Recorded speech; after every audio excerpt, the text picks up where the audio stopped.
Hi guys, Alice Taylor down here at Living Golf Academy, and today we're going to do a little club comparison of the new Ping i500 iron against the PXG 0311P.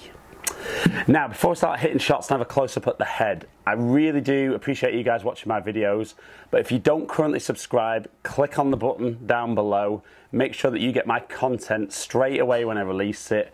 Please comment on all my stuff below, and if you like my videos, obviously share them, get them out there, and let's get more people commenting on my reviews and everything else I'm doing on my channel.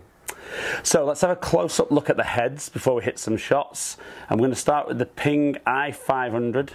So very much a blade style head, fairly thin top line, decent size club face, and as we move across onto the 0311P, we've got, again, looking very much like a blade from the back. For me, the top line not looking quite as exaggerated as the Ping, and then the footprint of the face maybe being that little bit smaller. Right then guys, so we can see from the close-up of the heads, not, huge difference in the idea of the technology, but certainly a lot more visual technology in the PXG, and certainly probably from a manufacturing process, a slightly more expensive way of making this club head. I think that's definitely reflected in price point. But let's just see how these two clubs perform. We're going to hit 5 real balls on GC2, starting with i500, then going on to the 0311P. We can see how close we hit them to the flag, 175 yards away. I know from testing that round about the right distance for these clubs. So, i500 start. Off we go.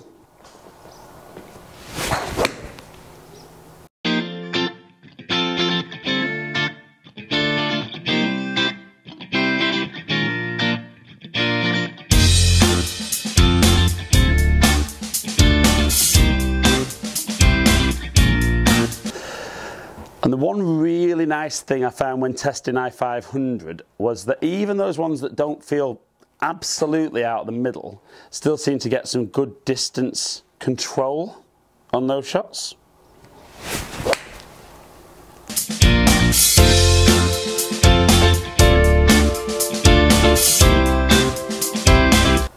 And again, the key thing is obviously if I can get the distance fairly consistent, obviously accuracy still then comes down to me once the clubs are set up properly. But really with 7-iron from this kind of range, I'd be looking, well, I'm obviously looking to hit it as close as possible, but I'm not looking to be missing any greens. So if I can get away with those ones that I don't quite strike, that still keep that kind of distance and accuracy there, then it's always a chance that whichever club it is could be in my bag for the year.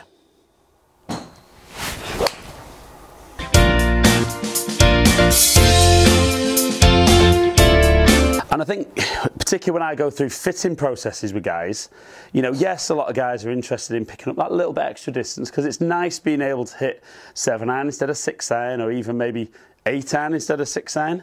But it's actually that quality of the bad one that they're interested in. So as long as they put a reasonable swing on the ball, they want to know that if the ball's not on the green, it's kind of round about the green.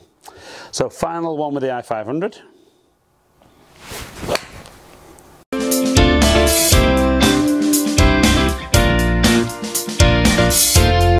So no tap-ins, but let's switch over onto the PXG.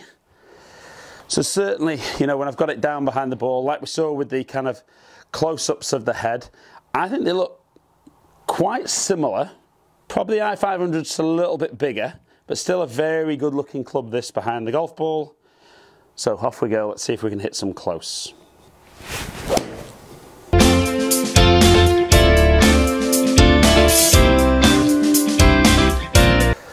So good.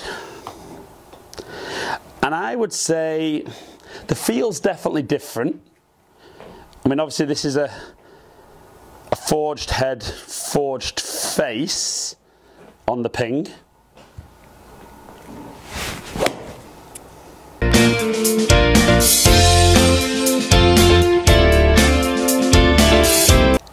But obviously kind of feel and sound kind of very interlinked. And I definitely think the fact that there's kind of material inside the head here makes it feel maybe just a little bit softer than the Ping, which I quite like, that little bit extra softness.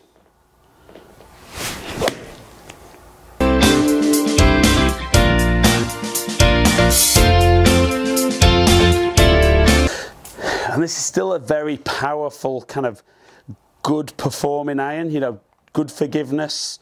Again, you know, from the back, it's looking like a blade. Obviously, all that visual technology in the back of a PXG iron, but nice and forgiving because of that hollow part inside the club head.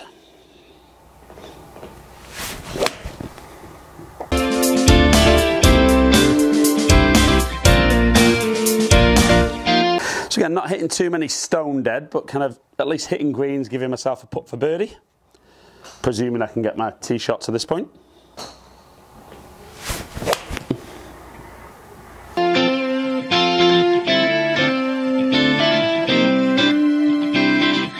Okay then guys, so didn't miss a green with any. So let's look at kind of how the two clubs perform side by side. You know, so we're looking at kind of what the ball speed's like, optimum height, backspin, and how close I'm hitting it to the flag. So we can see there that ball speed almost identical, 122.5 to 122.7. Launch angle identical at 19.4 as the average, which is good. Little bit more backspin with the i500, which was good. And actually in my initial testing, I saw that the 7-iron didn't quite spin enough. So maybe just slightly more consistent strikes on there for me than my original review. PXG one still not bad for a modern 7-iron, but personally I'd still like to see something between 6,000 and 7,000. Peak height almost identical at 36 and 37 yards, and i500 at 170 carry, 173 for the PXG. Now I would expect that little bit more distance with the PXG just because the backspin was that little bit lower, and obviously the ball's going to continue forward that little bit more. If we look at distance from the hole side to side, we're looking at, my average was 2 yards right with the i500, 4 yards left with the PXG. So both pretty accurate from that range, but probably for me, just the Ping edging it with that little bit more spin.